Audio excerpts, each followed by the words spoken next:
ओम शांति। आज 6 अगस्त की बाबा की साकार मुरली का मनन। बाबा ने हमें कहा है कि हमें हीरे जैसा श्रेष्ठ बनना है, शुद्ध बनना है, लायक बनना है और इसी के लिए हमें सारे फिक्र बाबा को सौंपकर बस उसकी याद में मग्न रहना है।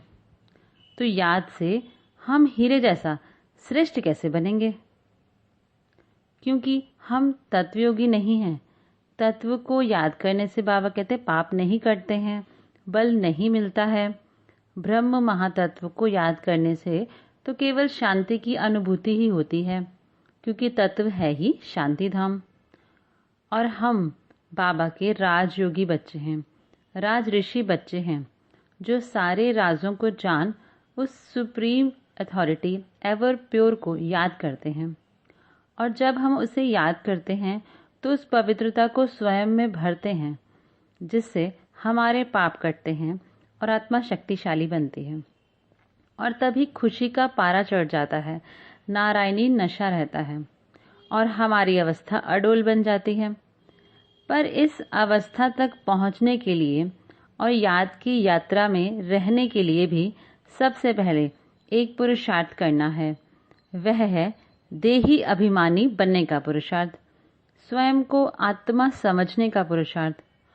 और ये पुरुषार्थ अभी ही करना है, क्योंकि बलिहारी इसी समय की ही है, इसी अमूल्य तन की ही है, जिसमें हम आत्माएं पुरुषार्थ कर कर्मातीत बनती हैं।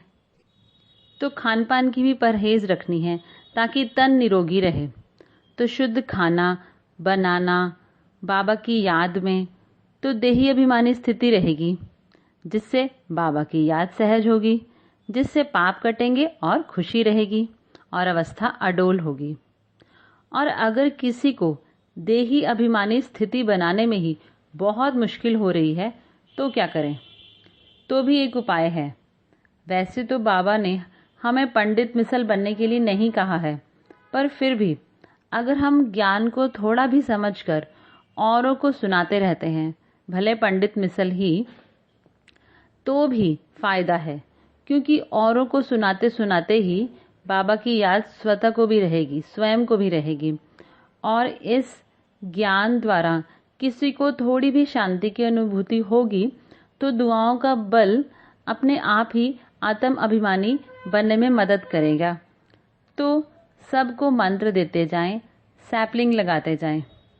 तो सार यही है कि बाबा की श्रीमत का कोई एक पॉइंट भी ले लो, उसे ही फॉलो करो, तो भी फायदा ही फायदा है, खुशी ही खुशी है।